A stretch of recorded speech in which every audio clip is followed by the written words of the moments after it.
In the other room, I acknowledged the distinguished guests, and now there are distinguished guests in this room. There were none in the other room, but I said they were all distinguished. So the same goes here. Welcome the distinguished guests and all of you, particularly the students who are about to embark on this course.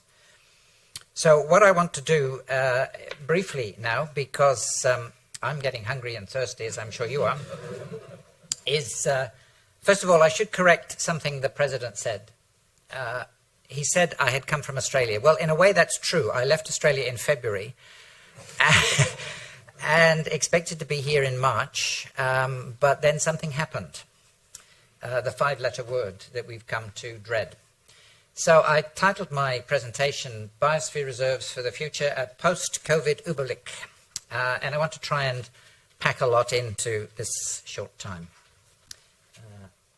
The bottom has fallen out of that, so that therefore it doesn't work. Does this work? Yes.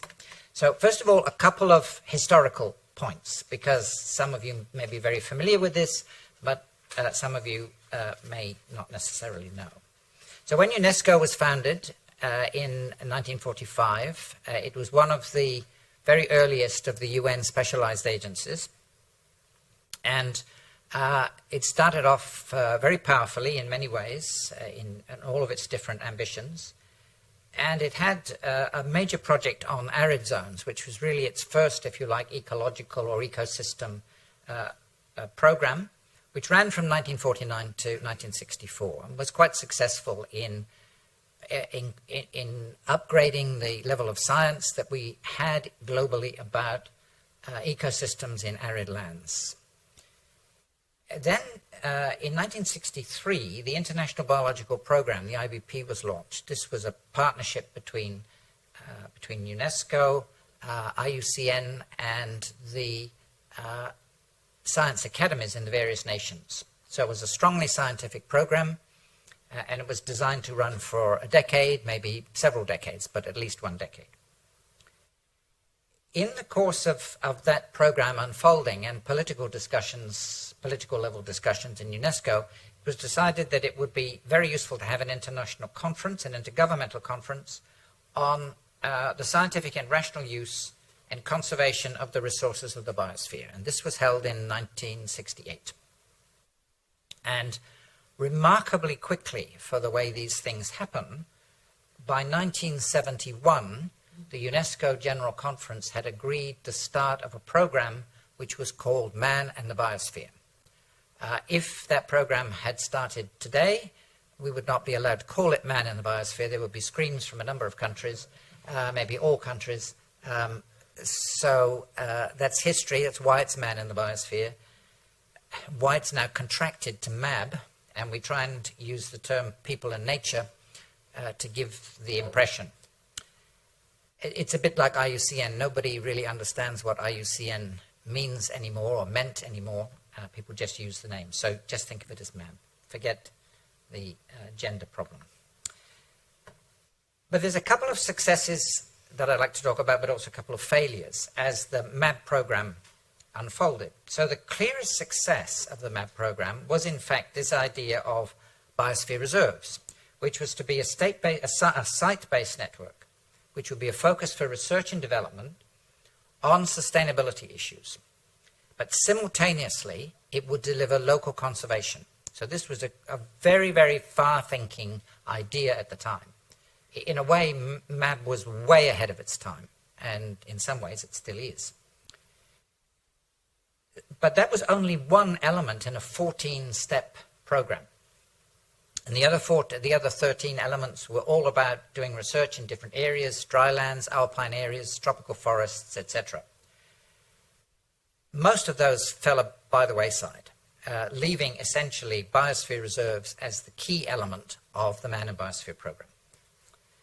There were a number of other failures, though, that were problems along the way. For example, in 1974, the IBP ended as it was foreseen, but MAB, through its 13 and 14 elements, had kind of moved into that space, and there was a lot of tension between global biodiversity scientists, not that the word was even invented in those days, but global biodiversity scientists who were working in the IBP and wanted another decade, and those who were working with MAB and didn't see any more need for IBP, the usual kind of human thing. And this is the problem. You know, it's the people element. The nature element is fine, it looks after itself, but people, we are the problem. And then despite the aim of biosphere reserves to be living examples of sustainable development, most of the ones that were nominated, including all that were nominated from Australia, were existing conservation reserves. In many cases, there were no people, men or women, living anywhere near them, in them or on them. So it was defeating the idea of the program as it was initially unfolded. So the research and development functions tended to be forgotten, and it was all really focused on conservation. And people began to question, well, if this is already a nature reserve under national legislation, why does it need to have a UNESCO label? Where's the advantage with that? And so that kind of caused some tension. But the program survived and flourished. Let us now look at, yes. So this is an impression of what goes on in my mind. I apologize. But you can see in the center there, the green box, Biosphere Reserves. And Biosphere Reserves, if you want to conceptualize them, you can think of them as if you like, a whiteboard on which you can write things, plan things, experiment with things. And there are 4 key elements that I'm hanging off them. One is called making room for nature. One is called keeping us healthy. One is feed us all. And one is spreading our culture. Those are the 4 things which I'll talk about. But there are others as well. There's energy. The need for energy is really important. And the impact of energy. For example, wind energy, solar farms.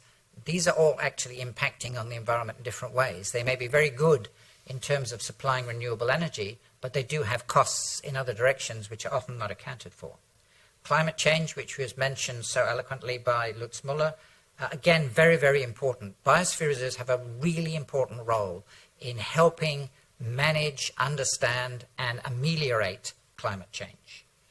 And then water, which is not unlinked to any of those other things. The supply of fresh water globally is going to become increasingly under pressure. We know that already, because some areas have already got more water than they want and need, but other areas are actually seeing decreasing amounts of water. So it's a problem. So here's another way of looking at biosphere reserves. Again, as the central point, but 3 other elements here. The Sustainable Development Goals, which were agreed by the UN in 2015, in the blue box. International environmental conventions, climate change, combating desertification, biological diversity. The earlier ones, such as migratory species, Ramsar Convention on wetlands, World Heritage Convention, particularly with the natural World Heritage elements. These things are all important to biosphere reserves, and biosphere reserves make big contributions to those conventions. And then there's this thing that a lot of the leaders of the countries of the world have just been talking about at the United Nations, the need for a green economy. They talk about it in a very educated way, but one wonders what really they mean by green economy, because often it's impossible to see how economy, as they're thinking about it, can actually be green. But be that as it may, if the aim is to have a green economy, biosphere reserves can play a key role in this. So here is a way I think that is useful to think about biosphere reserves. They're actually about conversations. They're conversations that look obliquely at the global sustainable development debate. In other words, look at it slightly from one side. What is it that we're really talking about in sustainable development? Is it development? Never mind the sustainable, let's whisper it. Or is it sustainable and let's whisper the development? What actually do we mean? And how then are these special places able to actually help deliver sustainable development? So we need to promote that new thinking, new ideas, new energy. And that, I think, is what biosphere reserves can do. I've noticed in the evolution of biosphere reserves that they really, the ones that now are part of that 701 list that Lutz Müller mentioned, and I'm sure after the council meeting at the end of this month there will be more, that each of those actually has a key role to play in promoting new ideas. They're spaces that are not just conservation zones, they're spaces which actually allow for new thoughts to develop, new places to experiment. So the challenge is then in our conversations. We need to think about ecosystem services, great idea, but do we really understand what ecosystem services are? We can't actually pick and choose ecosystem services like you can in a sweet shop. Ecosystem services come in one big package, and we need to think about all of them, all of the services, both good and perhaps sometimes not so good. People's needs for ecosystem services change. There's the whole concept of resilience. It decreases. What about disturbances in the environment? What about the changes, the rapidity of changes? People have become essentially the strongest driver in ecosystem change, and that's the critical issue. And then, of course, ecosystems are complex, and our knowledge is rather limited. So there's no best practice, and this is, I think, for the students, important thing to think about. Each of those 701 biosphere reserves is different, and they all have different things to offer, and they all have strengths, and they all have weaknesses. None of them are perfect, and it's unlikely that they ever would be. So don't ever look for the perfect biosphere reserve. Look for the strengths in the biosphere reserves that you're interested in. And that means that management of biosphere reserves has to be adapted to the local situations, the local place. It's not, you can't reach for a manual that says, here's how to manage a biosphere reserve, because it doesn't exist.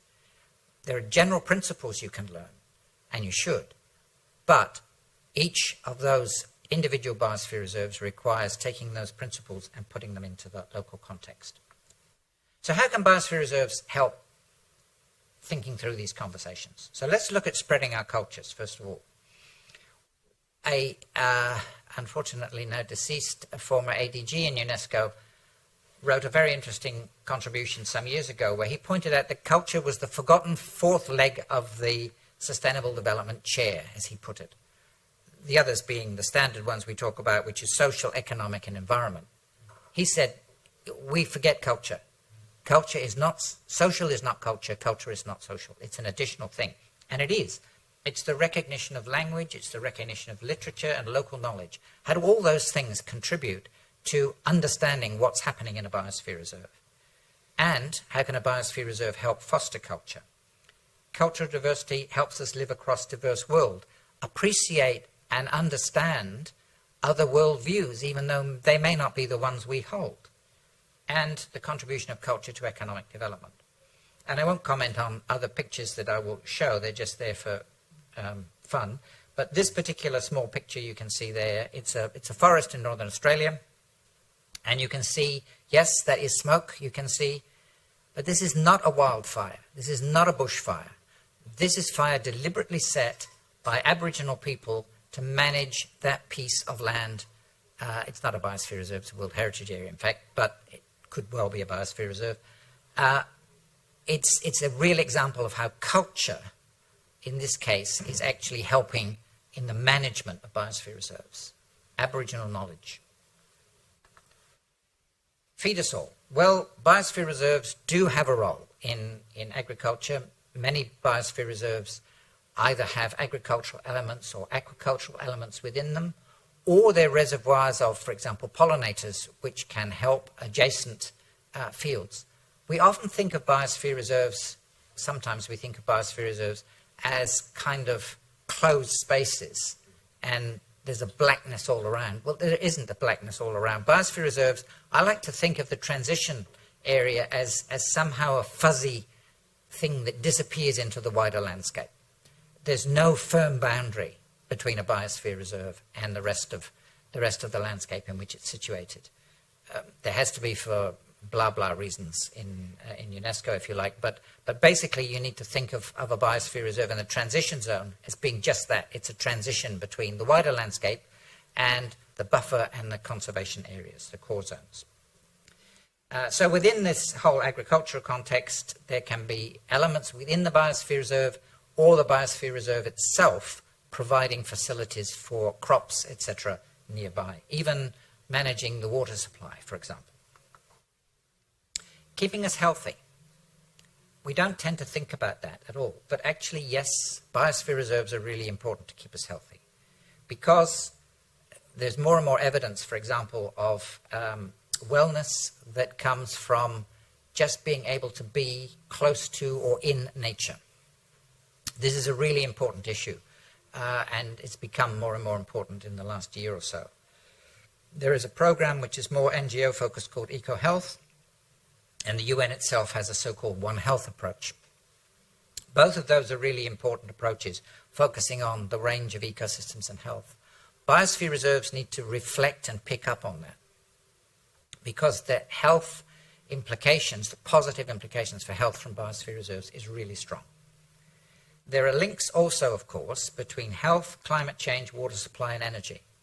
So again, the Biosphere Reserve is a meeting point for many of these things, where in fact you can ensure that they influence each other in the right and positive way.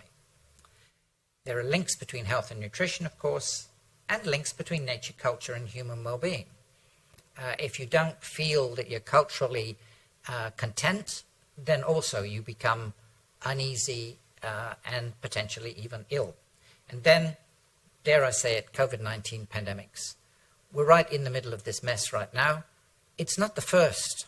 There were several warnings. For example, the H1N1 flu, which didn't really get off the ground, although it resulted in the extermination of large numbers of migratory birds because people didn't think about it adequately enough. There's a strange disease called MERS, which fortunately was in the end confined to a few camels in Saudi Arabia, but it had the potential. It was a COVID, it was a coronavirus, so it had the potential to become a pandemic. You didn't hear much about that because people actually knew about it but didn't want to say. We knew about this kind of thing, and we don't know exactly which animal the COVID virus came from. What we do know is that it did come from an animal, and that animal getting in contact with people, whether it's in the wet market in Wuhan or where or how, doesn't really matter. The point is it did. So biosphere reserves as being potential places to manage the interface between wildlife as possible reservoirs, actually not possible, as reservoirs of viruses that as yet may not have met us, and how they may meet us, is a very important issue, again, to think about. This is particularly for biosphere reserves in continents such as Africa, for example, where a lot of the forest boundary and adjacent cultivated lands are important places where these diseases can cross. And then the thing that most people think about biosphere reserves, making room for nature, better conservation and management of biodiversity. We can think also about the contribution that may come from ex situ, for example, the establishment of botanic gardens or the incorporation of botanic gardens, even zoological gardens, within biosphere reserves. Designing cities, or designing nature into cities rather, through biosphere reserves, cities being, and urban settlements being perhaps increasingly part of new biosphere reserves, is a very important way of ensuring that we are building this blue-green infrastructure which we know we need and which exists in cities. Some exist well, others are basically concrete deserts. They are not, however, irredeemable, and we need to think about how we can use that. And biosphere reserves is one way to do that. And finally, delivery of ecosystem services in an enhanced way through better valuation of the services and perhaps also economic understanding. So the ideal global outcome? Well, the ideal outcome should be a more energized and global approach to sustainable development. And that's what and where these special places can help us do. The outcome really has to be related, or should be related, to UN and related global progress to realize this mythical green economy. I say mythical, it's attainable, but at the moment it still appears to me to be mythical. Biosphere reserves have a key role to achieving that globally. It, of course, can also and should be reinforcing achievements under the different Rio Conventions, Biodiversity Convention, climate change, etc., and the SDGs. And finally, contribute in a real way to better environmental futures through community engagement.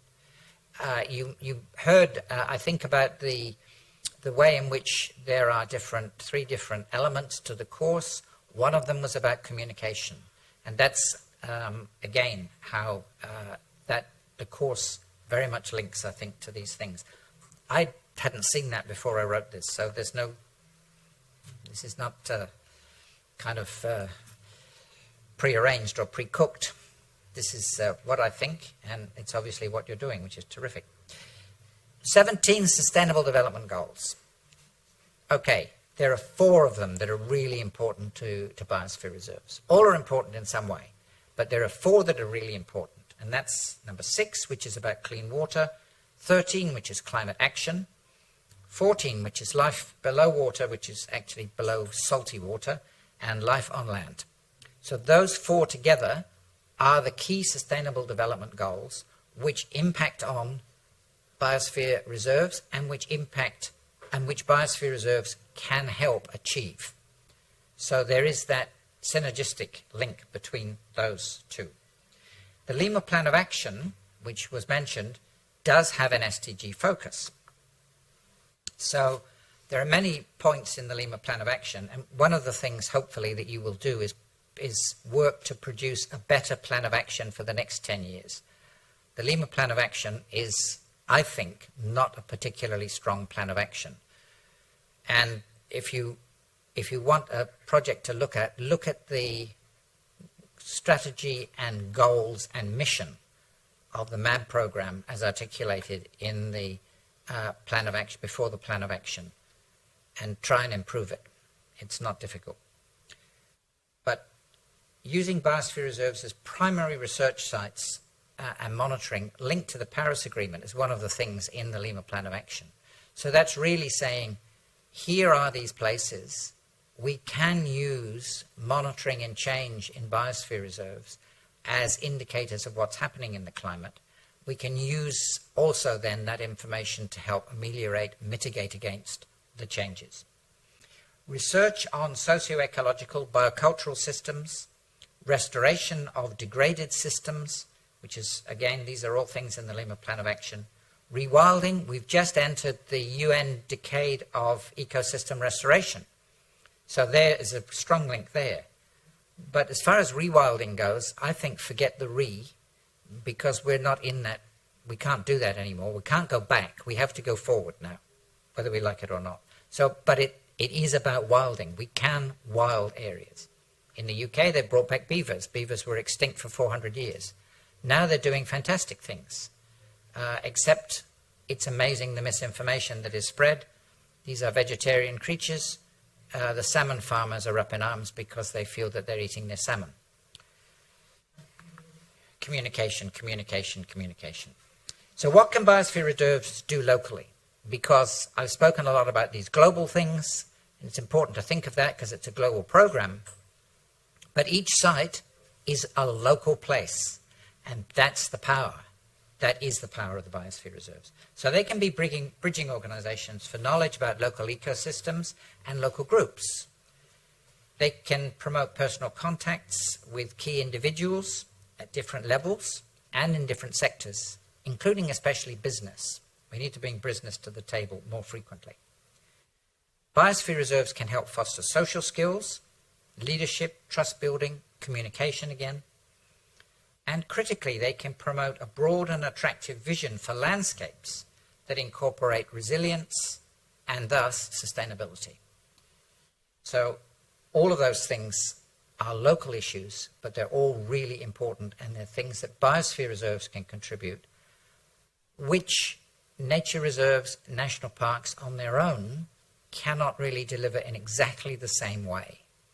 So biosphere reserves do have that special aura and special means of contribution. So that all means creating governance so that people and the rest of nature, and I put the rest deliberately there because, again, far too often we think of ourselves as people and nature. It's not the case. We are actually part of nature. We're not a very nice part of nature, but we are part of it. And people and the rest of nature can live in peaceful coexistence with each other and, of course, the rest of the world. Governance, I know, is another area that you'll be thinking about in the course that's upcoming. Again, it's the read across between governance, communication, and science. So the lessons for future work in biosphere reserves, here's some important points, I think. Whatever is done in biosphere reserves, don't overreach in the early stages. Go slowly, go carefully, and go positively. Ensure that adequate resources are available for what you want to do. And if they're not, use the resources to do things for which you can actually allocate them competently. Build partnerships with the local community, because that's where, in the end, the power of the biosphere reserves are. Ensure that any projects that you do are hypothesis-based. In other words, they're proper science-based projects. They're not just random things you go in and count butterflies. Ensure that there are syntheses between projects and that you look at the synergies between different projects. Why is this research project giving this evidence and this one giving that? Where is the linkage? And then again, and I can't emphasize this enough, communicate extensively and well the ambitions and results of the research that are undertaken in biosphere reserves. Those are the kind, I think, of the guidelines. And then finally, I think we should take the biocultural challenge, which is in the Lima Plan of Action, which is using biosphere reserves to work with First Nations, local communities, and the rest of nature. So that's in areas where you've got, this is by the way, a biosphere reserve in the far west of Canada, Vancouver Island.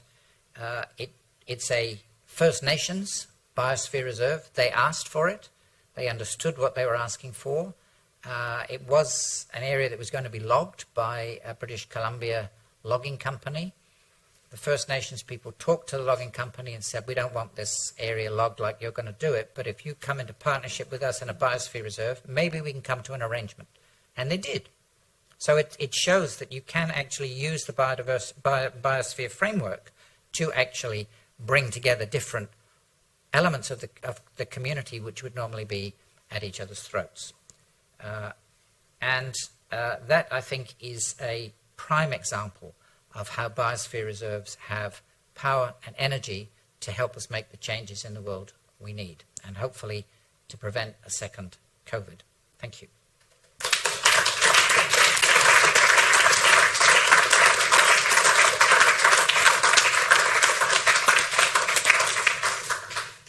Thank you very much, Peter Bridgewater, for sharing your ideas on the future development and all your experience with biospheres with us. Now we're a bit over time, but we still have time for at least one question, I would say. If anyone wants to ask a question, yes, please. Thank you very much. It's an honour to see this road through history from your perspective. You were referring to the Lima Plan of Action and how that's not quite what you're looking for. If the world was your oyster and you could write international policy now to strengthen the Biosphere Reserve network, what would it be that you would put down?